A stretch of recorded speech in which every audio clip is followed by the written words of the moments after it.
السلام علیکم دوستو، میرا نام ہے اسیب شفقت اور آپ دیکھ رہے ہیں ہنسی ٹی وی۔ جادو اور جنات ہماری اس دنیا کے اندر موجود ایسی حقیقت ہیں جن کی موجودگی سے کوئی بھی مسلمان یا دنیا کے کسی بھی مذہب کو ماننے والا کوئی بھی شخص انکار نہیں کر سکتا۔ قرآن کریم میں جادو اور جنات کا ذکر کئی جگہ پر واضح طور پر موجود ہے، خاص طور پر حضرت سلیمان علیہ السلام کے ذکر کے وقت جنہیں جنات کو قابو کرنے کا معجزہ عطا کیا گیا تھا۔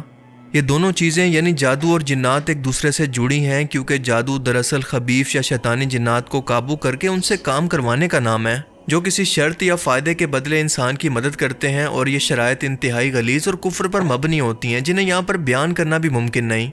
یعنی آسان الفاظ کے اندر ایسے کام جن سے انسان کی مخلوق کے طور پر تذلیل ہو اور جنات کو ایک برتر مخلوق ثابت کیا جا سکے۔ مثال کے طور پر سورج، چاند، ستاروں یا شیطان کو سجدہ کرنا، اس کے نام پر قربانی کرنا، محرم عورتوں سے زنا کرنا، حرام کھانا، غسل اور نہانا چھوڑ دینا، خون یا پیشاب سے نعوذ باللہ قرآن پاک کے الفاظ کو لکھنا، گندگی کھانا، اور جتنا زیادہ کوئی جادوگر یہ کام کرے گا یہ شیطانی جنات اس کی اتنی زیادہ مدد کریں گے۔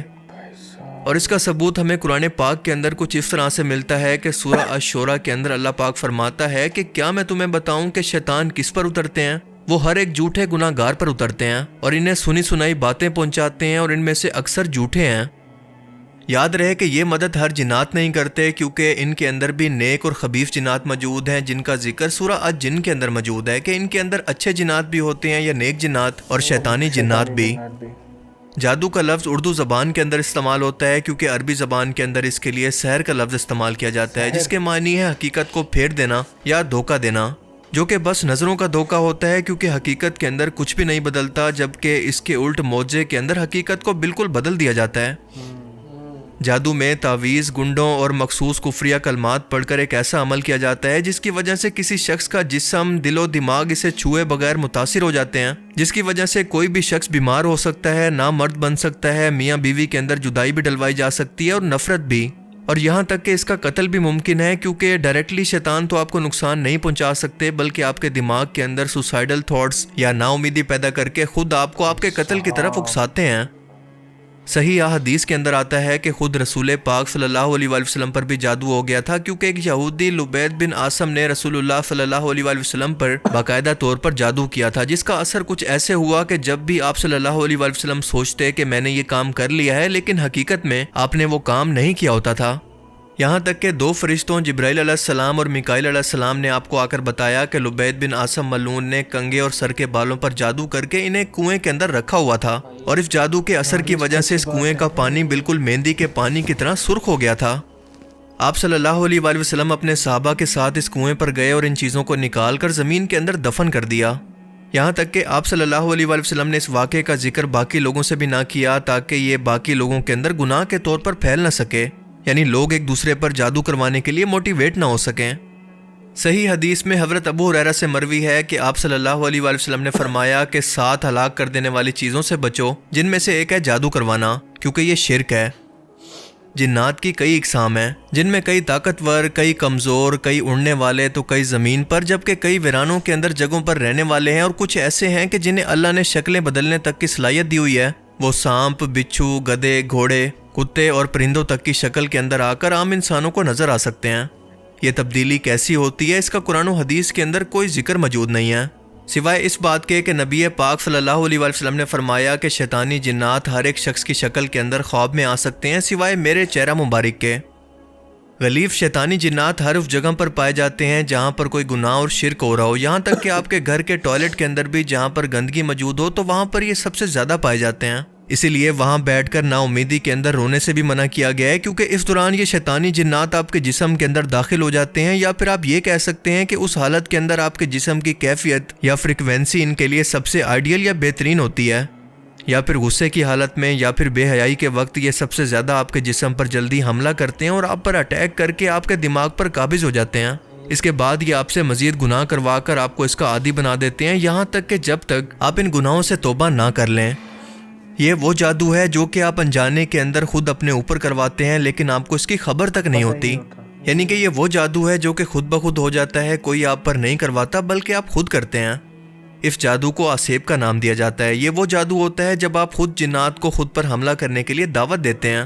جب آپ شدید نحوست کا شکار ہوں، مسلسل گناہوں کے اندر پڑے ہوں، نماز، روزے، زکوٰۃ، صدقہ اور اللہ کی عبادت سے غافل ہوں، اور رسول اللہ کے فرمان کے مطابق نمازیں اور نفل نہ پڑھ کر گھر کو قبرستان بنا دیتے ہیں جہاں پر زندہ لوگ نہیں رہتے بلکہ مردے رہتے ہیں. جیسے ہر ایک بیماری کی علامات ہوتی ہیں، تو بالکل اسی طرح سے آسیب کی علامات کے اندر انسان مسلسل ایک گناہ کرتا ہے اور پھر اس گناہ کو خود کو تعویلیں دے کر جسٹیفائی کرتا رہتا ہے کہ میں نے تو کوئی غلط کام نہیں کیا. مثال کے طور پر کہ پہلے دن شراب پی اور خود کو تسلی دی کہ اللہ تعالیٰ تو بہت معاف کرنے والا ہے، اس گناہ کے بدلے میں بخش دے گا. آج کل تو سبھی پیتے ہیں، میں نے یہ گناہ کر لیا تو کون سا بڑا کام کیا. بالکل اسی طرح سے قتل، بے حیائی، یہ سب وہ کام ہیں جن کے اندر آپ جنات کو دعوت دے کر خود کو آسیب کا شکار کرتے ہیں. اس ٹائم میں ایک جن مسلسل آپ کے دماغ پر مسلط ہو جاتا ہے جو کہ آپ کے ساتھ مسلسل لگا رہتا ہے اور یہ آپ کے دماغ کو مسلسل چھیڑ چھاڑ کرتا رہتا ہے، الٹے سیدھے مشورے دے کر آپ کو مزید گناہوں پر اکساتا رہتا ہے. اور قرآن کریم کے اندر ان کے لیے قرین کا لفظ استعمال کیا گیا ہے. جب بھی آپ کے دماغ کے اندر کوئی نیگیٹیوٹی ابھرنے لگے تو سمجھ جائیں کہ یہ قرین آپ کے دماغ کے ساتھ چھیڑ چھاڑ کر رہا ہے یا پھر آپ کے آس پاس موجود ہے.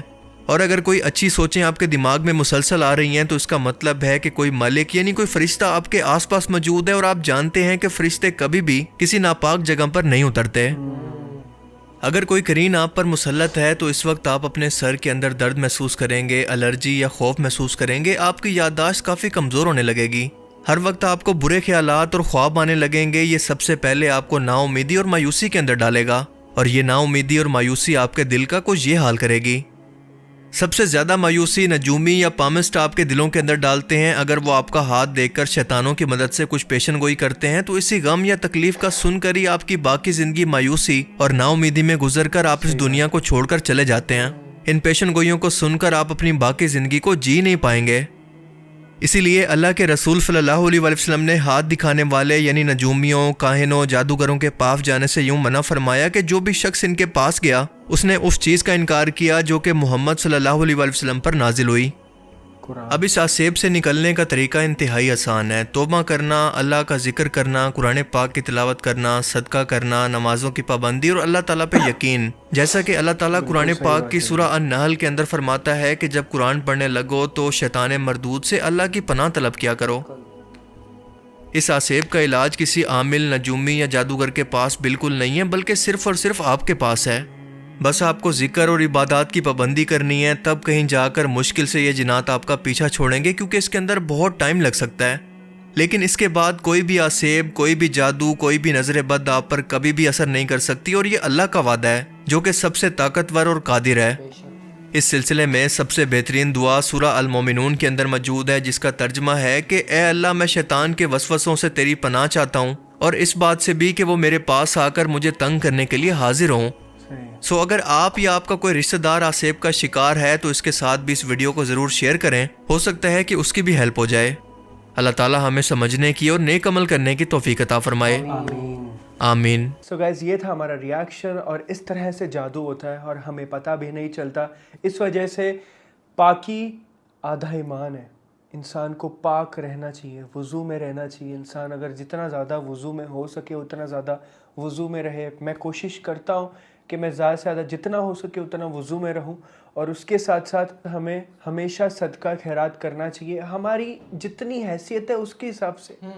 10 روپے، 1 روپے، 2 روپے، 5 روپے، 8 روپے، 13 روپے، 20 روپے، 50، 100، 200، 1000، 2000، 5000، جتنی آپ کی حیثیت ہے اتنا کرو. آپ کو کوئی نہیں بول رہا، کوئی ایک رقم مقرر نہیں کی کسی نے.